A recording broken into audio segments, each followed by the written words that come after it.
আসসালামু আলাইকুম। আশা করি আপনারা সবাই ভালো আছেন। আমরাও ভালো আছি। আলহামদুলিল্লাহ। সুখ দুঃখে সংসারের আরো একটা নতুন ভিডিওতে আপনাদেরকে আরো একবার স্বাগত জানিয়ে আবার আরো একটা নতুন দিনের কাজকর্ম নিয়ে চলে এলাম আপনাদের মাঝে। নার্সারি থেকে মাত্র ৩০ টাকা করে যে ওয়ান টাইম এই ফুলের গাছগুলো আনছিলাম। আজকে অনেক দিন হয়ে গেছে, প্রায় ৩-৪ মাসের থেকেও বেশি হবে। এখনো গাছগুলো বেঁচে আছে দেখুন, আর এখনো প্রত্যেকটা গাছে এত এত ফুল হয়। তো অনেকগুলো ফুল পেকে গেছে, ওখান থেকে পাকা ফুলগুলো আমি কেটে রাখতেছি, কোথাও একটা ফেলে চারা করাবো। আর আগাগুলো কেটে দিচ্ছি। চারাগুলো কিনে আনার সময় ফুলের দোকানদার উনি বলেছিলেন যে কিছুদিন পর পর গাছের আগাগুলো ছাঁটাই করে দিতে, পুরোনো ডালগুলো ফুলগুলো কেটে দিতে। তো সেই ট্রিক্সটা আমি অবলম্বন করি। আর সত্যি এখন গাছগুলো খুব সুন্দর হয়, প্রত্যেকটা গাছে অনেক অনেক ফুল হয়। আর এদিকে আমার রোজ গাছ যেগুলো, রোজ, তারপরে বাগান বিলাস, তো ওগুলোতে আজকে একটু সারের পানি দিচ্ছি। গাছগুলো লাগানোর পর থেকে কোনো ধরনের সার প্রয়োগ করা হয় নাই, যদিও ফুল গাছে কেউ সার দেয় কিনা আদৌ আমি জানিও না। তো আমি একটু সার পানিতে গুলে সেই পানিটা গাছের গোড়ায় দিচ্ছি। আমার অনেক দিনের স্বপ্ন ছিল ঘরের সামনে ছোট্ট একটা ফুলের বাগান থাকবে। ঘর থেকে বেরিয়ে আমি বারান্দায় বসবো আর চারদিকে নানান রঙের ফুল দেখবো বসে বসে। তো যাই হোক, যদিও বা হয়তো বাগানের মতন স্বপ্ন এখনো পূরণ করতে পারি নাই, তবে নিজের মতন করে চেষ্টা করছি অল্প অল্প করে একটা দুইটা করে ফুলের গাছ কিনে এনে বারান্দায় টবে লাগাতে। তো যাই হোক, এখন আমার বারান্দার লুকটা অনেক সুন্দর আগের তুলনায়, মাশাল্লাহ। আজকে একটু বেশি করে সবজি বাগানে কাজ করব। গত কয়েকদিন বৃষ্টির পরে আজকে ২-৩ দিন থেকে তেমন একটা বৃষ্টি হচ্ছে না। রাতের বেলা হয়তো একদিন মনে হয় হালকা হালকা বৃষ্টি হয়েছিল। তো আজকে ২ দিন থেকে বৃষ্টি নেই, মাটিটা একটু ঝরঝরে হয়েছে। তো আমি জুবাইরকে আর শিফাকে নিয়ে চলে আসছি। ওদেরকে আজকে সবাই কাজ করব, সবাই মিলে। তো এখানে পুরনো শিম গাছের ওই যে মাচাটা ভেঙে ফেলা হয়েছিল, ওই জায়গাটা শিফাকে দিছি পরিষ্কার করার জন্য। আর জুবাইরকে লাগিয়েছি মাটিগুলো খুঁড়ে দেওয়ার জন্য। আজকে কয়েক ধরনের সবজি লাগাবো। গতকালকে ভিডিওতে হয়তো আপনারা দেখছিলেন আমি ঝিঙ্গার বিচি, করলার বিচি, চাল কুমড়ার বিচি সবকিছু ভিজিয়ে রাখছিলাম। আজকে ওগুলোই লাগাবো। আবারও হয়তো বৃষ্টি শুরু হয়ে যেতে পারে, তাই ভাবলাম আবারও বৃষ্টি পড়ার আগে বীজগুলো অন্তত মাটিতে লাগিয়ে রাখি, তারপরে আস্তে আস্তে চারা উঠবে, বৃষ্টির ফাঁকে ফাঁকে হয়ে যাবে। অনেকেই জিজ্ঞাসা করেন যে আপু রাহিলাকে দেখতে পাই না, রাহিলা কোথায়, ও কি চলে গেছে? ও একেবারের জন্য চলে যায় নাই, ও ওর বাড়িতে গেছে। সেদিন জুবাই গিয়ে দিয়ে আসছে, ঈদের মনে হয় একদিন পরে। তো রাহিলার ওই যে ভাবি, যার হাজবেন্ড মারা গেছেন, উনার কিছু টাকা আমার কাছে ছিল, জাকাতের টাকা একজন আপু দিয়েছিলেন। ওই টাকাটা জুবাইরের হাতে দিয়ে পাঠিয়ে দিয়েছিলাম। আর রাহিলার মায়ের কিছু টাকা, তো ওটাও আমি রাহিলার কাছে দিয়ে দিছি, মানে জুবাইর গিয়েছিল, জুবাইর দিবে, প্লাস দুইজনের কাছে বুঝিয়ে দিয়েছিলাম। তো এই যে জুবাইর ওকে নিয়ে দিয়ে আসছে ঈদের পরের দিন।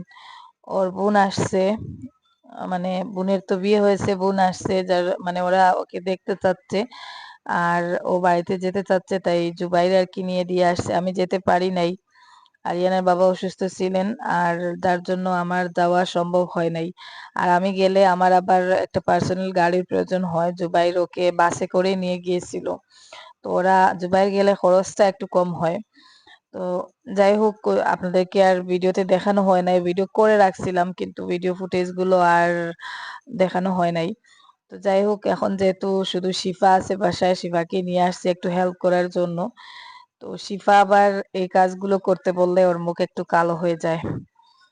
তো যাই হোক, ও একটু মুখ কালো করেই দেখুন ময়লাগুলো বের করে ফেলতেছে। তো ও সরল, আসলে ভেতরে কোনো পেচ পাস নেই, কিন্তু একটু তেড়া টাইপের। তো যাই হোক, জুবাইর আমাকে হেল্প করে, অনেক হেল্প করে। তো ও একটু কুড়াকুড়ি করতেছে, আমিও করতেছি। মাটি কুড়ার কাজটা আসলে অনেক কষ্টের। তো এখানে ওই যে শিমের মাচাটা ভাঙছিলাম, শিম গাছের আগে যে জায়গাটা ছিল যেখানে শিম গাছ লাগিয়েছিলাম, ওই জায়গাটা কুড়ে এখন চাল কুমড়া লাগাবো। আপাতত ওখানে মাচা নেই, যদি চাল কুমড়া গাছগুলো হয় ভালো করে তাহলে পরে ছোট করে একটা মাচা ওখানে তৈরি করে দিব। আপাতত গাছ লাগাই, গাছ হোক তারপরে মাচার চিন্তা করব। তো এখানে শিম লাগিয়েছিলাম, এখনো এই যে শিম গাছের শেকড়গুলো রয়ে গেছে, ওগুলো টেনে টেনে বের করতে হচ্ছে। চাল কুমড়া আমি খেতে অতটা পছন্দ করি না, কিন্তু চাল কুমড়া যখন গাছে হয় আমার দেখতে খুব সুন্দর লাগে। চাল কুমড়া, চিচিঙ্গা, করলা ওইসব। তো এখানে বস্তা ভর্তি করে শুকনো গোবর রাখছিলাম, এক বস্তা নিয়ে আসছি। এখন প্রত্যেকটা জায়গায় আগে আর কি কিছুটা গোবর সার ফেলবো, তারপরে বীজ লাগাবো। তো বীজ লাগানোর আগে গোবর সার দিয়ে বীজ লাগালে পরে যখন গাছ হয় তখন বেশ কয়েকদিন গাছের গোড়ায় আর কোনো ধরনের সার টার দিতে হয় না, গাছের স্বাস্থ্য ভালো থাকে। যার জন্য আমি আগেই গর্ত টাইপের করে আর কি ওখানে গোবর সার দিয়ে তারপরে বীজ লাগাই। তো জুবাইরের এক্সাম শেষ, ও এখন বাইরে কোথাও যাওয়ার জন্য চিন্তা ভাবনা করতেছে, ওকেও বাইরে কোথাও একটা পাঠিয়ে দিতে হবে, কারণ ওদের পরিবার চলছে না। তো ও চলে যাওয়ার কথা ভাবলেই আমার খুব কষ্ট লাগে। ও আমাকে অনেক কাজে হেল্প করে, কিন্তু আমার এখানে থাকলে তো আর ওর পরিবার চলবে না, আমি বা কতটুকু ওদেরকে দিতে পারি। তো ওকে বাইরে কোথাও এখন দিতে হবে, আর তো পড়াশোনা করবে না, আর এমনিতে ওর বাবা অসুস্থ। ওনার তো ওই মেন্টালি সমস্যাটা আবার বাড়ছে। গতদিন বাইরে কোথাও গিয়েছিলেন, ওনাকে তো আর জোর করে বাড়িতে আটকে রাখা যায় না, বাড়িতে আসলেই মারামারি ভাঙচুর। তো বাইরে কোথাও গিয়েছিলেন, কেউ একজন মেরে ওনার মাথায় কপালের উপর সাইডে 19 গাই সেলাই, 19 গাই সেলাই দেওয়া হয়েছে, আবার কপালের ডান সাইডে আরো 3-4 গাই সেলাই, মানে মাথা ফাটিয়ে দিয়েছে কেউ মেরে। মানুষও কত নিকৃষ্ট, একজন পাগলকে এত নির্মম ভাবে মারে কিভাবে আল্লাহ জানেন। তোর বাবা যখন অসুস্থ হন তখন সম্পূর্ণ পরিবারটা ঔষধের খরচ মানে আমাদের উপর নির্ভরশীল। আমরাই চেষ্টা করি, আমার ভাই ওই যে ইউটিউবার যে ভাবি ওনার হাজবেন্ড আর আমি, আমরা দুইজন মিলেই চেষ্টা করি যতটুকু পারি ওদের পরিবারটা মেনটেন করার।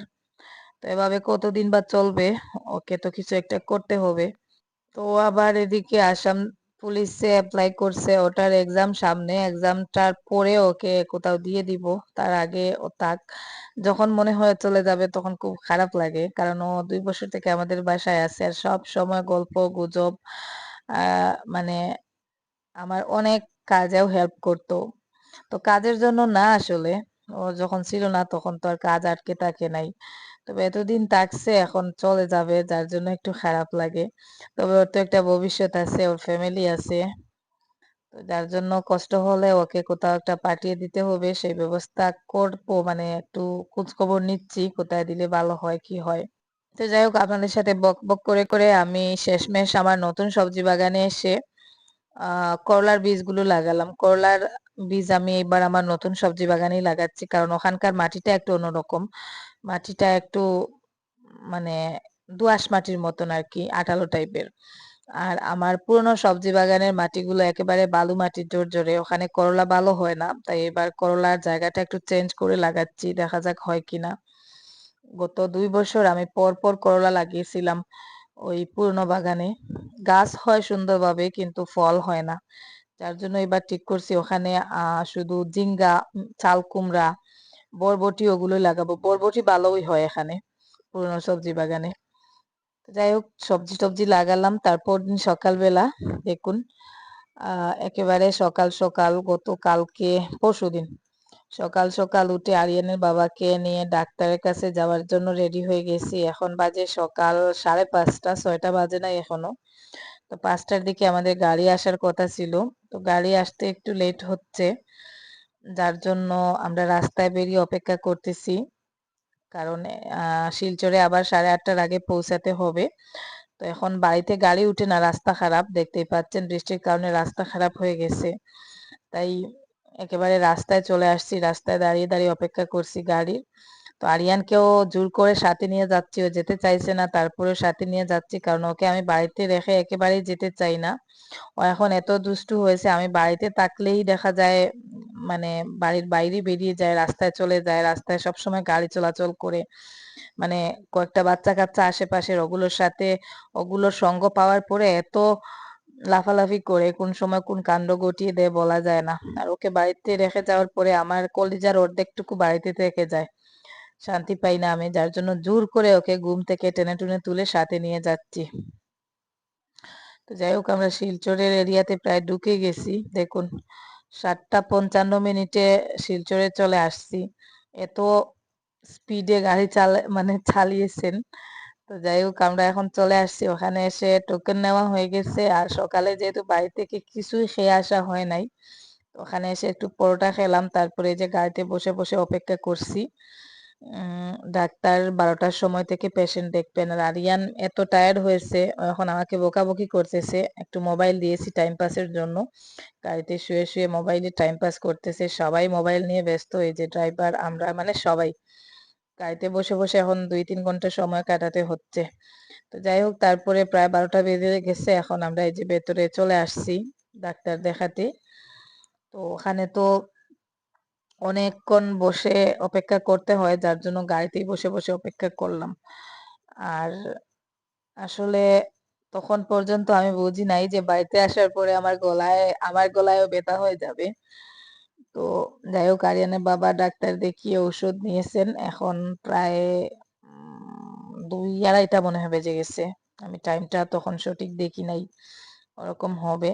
তো এখন আস্তে আস্তে বাড়ির উদ্দেশ্যে রওনা দিয়ে দিব। ওনার গলায় যে সমস্যা, মানে পানি খেতেই পারেন না, এরকম গলা ব্যথা। তো ডাক্তার চেক করে বললেন যে আসলে ডাক্তার তো অনেক পুরনো, এই প্রভাতিপুর কায়স্থ মহিলা ডাক্তার অনেক পুরনো। তো উনার আসলে এক্সপিরিয়েন্স অনেক বেশি। তো উনি চেক করে দেখেই বললেন যে ওটা টনসিল। আমাকেও দেখালেন, টনসিল গুলো অনেকটাই ফুলে গেছে, গলার ভেতরের অংশটা লাল হয়ে গেছে, আর ছোট ছোট সাদা সাদা পুঁজের মতন কিছু আর কি, গুটির মতন দেখা গেছে। তো যাই হোক ডাক্তার ওষুধ দিয়েছেন, দেখা যাক কি হয়। তো এখন রাস্তায় গিয়ে সামান্য কিছু খাওয়া দাওয়া করব, সেই সকাল থেকে বেরিয়েছি, বিকাল হয়ে গেছে। খাওয়া দাওয়া করে সোজা বাড়ি চলে যাব। আসসালামু আলাইকুম। তো এতক্ষণ ভিডিওতে দেখলেন আমি আরিয়ানের বাবাকে নিয়ে দৌড়াদৌড়ি করলাম, ডাক্তার দেখালাম। তো যাই হোক উনি এখন মোটামুটি সুস্থ আছেন আলহামদুলিল্লাহ। গতকালকে ডাক্তার দেখানোর পরে ওষুধ টষুধ খাওয়া হয়েছে, উনি এখন সুস্থ, কিন্তু আমিও সুস্থ। মানে যেই নাক কান গলা বিশেষজ্ঞ ডাক্তারের ওখানে আরিয়ানের বাবাকে নিয়ে গেলাম, তো ওখান থেকে ফিরে আসলাম, উনি সুস্থ আমিও সুস্থ।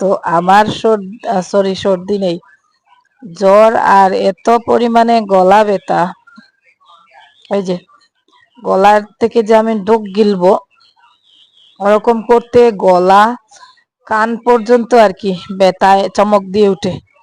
এত ব্যথা, এতটুকু পানি গিলা অসম্ভব, এত বেশি পরিমাণ ব্যথা। তো ওখান থেকে ফিরে আসলাম মোটামুটি ভালো। ফিরে আসার পরে যেদিন বিকালের দিকে ফিরে আসছি, রাতের বেলা গলার বাম সাইডে একটু একটু ব্যথা অনুভব হয়েছে। তো আমি ভাবছি হয়তো গাড়ির বাতাসের কারণে হতে পারে, যেহেতু সকাল সকাল শিলচরে গিয়েছিলাম। আহ যদিও বা গাড়ির গ্লাস অফ ছিল, সকালের দিকে কোথাও গেলে তো গাড়ির গ্লাস বন্ধ করে রাখা হয়। তো তারপরে আমি ভাবছিলাম হয়তো কোনো কারণে গলার সাইডে একটু ব্যথা হয়েছে, হয়তো সেরে যেতে পারে। আদা দিয়ে আর লং দিয়ে সামান্য একটু চা পাতা দিয়ে লিকার জাল করে খেয়েছি। তো রাতে ঘুমালাম, সকালে উঠে গলা ব্যথার একটা ওষুধও খেয়েছি, যেহেতু আরিয়ানের বাবার যখন গলা ব্যথা ছিল ফার্মেসি থেকে ঔষধ আনা হয়েছিল, গলা ব্যথার একটা ওষুধও খেলাম। ওষুধ খাওয়ার পরে 2-3 ঘন্টা সময়ের জন্য গলা ব্যথাটা সারছিল। বাবার বাড়িও গিয়েছিলাম গতকালকে। তো ওখান থেকে ফিরে আসার পরে আমার এত জ্বর আসছে রাতের বেলা, জ্বর আর এত বেশি গলা ব্যথা, গতকাল রাতে আমার মনে হয়েছে যে আজরাইল মনে হয় আমার রুহটা নেওয়ার জন্য চলে আসছেন। রাত 3টার সময় শিফাকে ডেকে বলতেছি আরেকটা ব্ল্যাঙ্কেট দে, আরেকটা ব্ল্যাঙ্কেট দে। তো ওরকম করতে করতে যাই হোক আজকে সারাদিন ওরকম অবস্থা ছিল, সারাদিন শুয়ে শুয়ে মানে কাটিয়ে দিয়েছি। আর কাজকর্ম করা হয় নাই, ভিডিও শুট করা হয় নাই। কালকের যা যা ভিডিও ফুটেজ ছিল আপনাদের সাথে শেয়ার করা হয় নাই, ওগুলো শেয়ার করলাম। তো আমার ঘরে আসলে কি হয়েছে আমি নিজেই জানি না। আমার মা বলেন যে তোদের ঘরে কি হয়েছে, একটার পর একটা সমস্যা লেগেই আছে, খালি অসুস্থ, আজ এ অসুস্থ, কাল ও অসুস্থ। মানে এই আল্লাহর কি ইচ্ছা জানি না। অনেকেই বলেন অসুস্থতা নাকি আল্লাহর নিয়ামত, অনেকে বলেন আবার সুস্থতা আল্লাহর নিয়ামত। তো যাই হোক, দোয়া করবেন গলার ব্যথাটা যেন সেরে যায়, কারণ আমার তো গলায় অন্য একটা সমস্যা আছে, যার জন্য গলার ব্যথা বা গলায় কোনো সমস্যা হলে আমি ভয় পেয়ে যাই। তবে আমি নেগেটিভ কিছু ভাবতে চাচ্ছি না, কারণ আমার টনসিলের সমস্যা আছে, টনসিলের কারণে হতে পারে, আবার ভাইরাল ফিভারের সাথেও গলা ব্যথা থাকে, সেটাও হতে পারে। আজকে সারাদিন থেকে বিছানায় শুয়ে আছি, ঔষধ খাচ্ছি, জ্বর আর বড় জোর 8 ঘন্টা সময়ের জন্য সারে, আবার চলে আসে। যখন জ্বর আসে এত বেশি পরিমাণে আসে, পুরো শরীর কাঁপুনি দেয়। গতকাল রাতে 3টার সময় শিফাকে ডেকে তুলে বলছি আরেকটা ব্ল্যাঙ্কেট দে, আরেকটা ব্ল্যাঙ্কেট দে, এরকম 3টা ব্ল্যাঙ্কেট গায়ে দিয়ে শুয়েছি। তারপরে ওকে বলছি যে আমাকে একটু আদা দিয়ে পানি গরম করে দিতে, তো সেটাও করে দিছে, ঔষধ দিছে। মানে বিপদ আপদেও আসলে অনেক কাজে আসে। নিজের মেয়ে নেই, তারপরেও আসলে বিপদ আপদের সময় অনেক কাজে আসে। আমি যতবার অসুস্থ হয়েছি দেখছি। এমনিতেও একটু একরুকা, তবে এই বিষয়ে মানে আমার যদি রাত 12টায় ডাকি উঠে এসে আমার সেবা যত্ন করে। তো যাই হোক, দোয়া করবেন। আসলে আল্লাহর কি ইচ্ছা জানি না, কথা বলতেও খুব কষ্ট হচ্ছে, গলা থেকে সাউন্ড বের হতেই চাচ্ছে না, খুব বেশি কষ্ট। গলার বাম সাইডেই ব্যথাটা বেশি, আর আমার আগের পলিপটাও বাম সাইডে ছিল। তো যাই হোক, পলিপের সমস্যা নাও হতে পারে, কারণ পলিপের কারণে গলায় এতটুকু ব্যথা হয়নি আগে, শুধু সাউন্ডের সমস্যা হতো। এটা হয়তো টনসিলের কারণেই হচ্ছে। তো যাই হোক, সবাই ভালো থাকুন, সুস্থ থাকুন, দোয়া করবেন যাতে গলার ব্যথাটা অন্তত সারে, কারণ জ্বর তো এমনিতেই সারবে, ঔষধ খেলে হয়তো আস্তে আস্তে সেরে যাবে তার টাইম কমপ্লিট হওয়ার পরে। গলার ব্যথাটা খুব কষ্ট দিচ্ছে, সারাদিন থেকে শুয়ে আছি, বাইরের দিকটা ভালো করে দেখি নাই আজকে, পুরো শরীরে ব্যথা হয়ে গেছে। তো যাই হোক, ভালো থাকুন, সুস্থ থাকুন। আজকে জুবাইরও তার বাবাকে নিয়ে চলে গেছে শিলচরে ডাক্তার দেখাতে। ওর বাবার ব্রেনের সমস্যা, আপনারা জানেন। তো কেউ একজন মেরে, বাইরে বাড়িতে আটকে রাখা যায় না, কোথাও চলে যান, কেউ একজন মেরে উনার মাথা ফাটিয়ে দিয়েছে। এখানে 19 গা সেলাই, আর এই জায়গায় আরো 5 জায়গায় কেউ মেরে মাথা ফাটিয়ে দিয়েছে। তো জুবাইরকে দিয়ে ওর বাবাকে ওইদিকে ডাক্তারের কাছে পাঠালাম। দেখা যাক, সবকিছু মিলিয়ে নিজের দিকটা দেখবো নাকি নিজে অসুস্থ মরে যাচ্ছি, ওইদিকে কার সমস্যা, কার কষ্ট, কোন দিকে ফোকাস করব জানি না। তো যাই হোক, দোয়া করবেন আমাদের জন্য, আমাদের পরিবারের জন্য। আর আজকের মতন এতটুকুই। দেখা যাক, আগামীকালকে যদি শরীর ভালো থাকে ইনশাল্লাহ ভিডিও শেয়ার করব। সবাই ভালো থাকুন, আল্লাহ হাফিজ, আসসালামু আলাইকুম।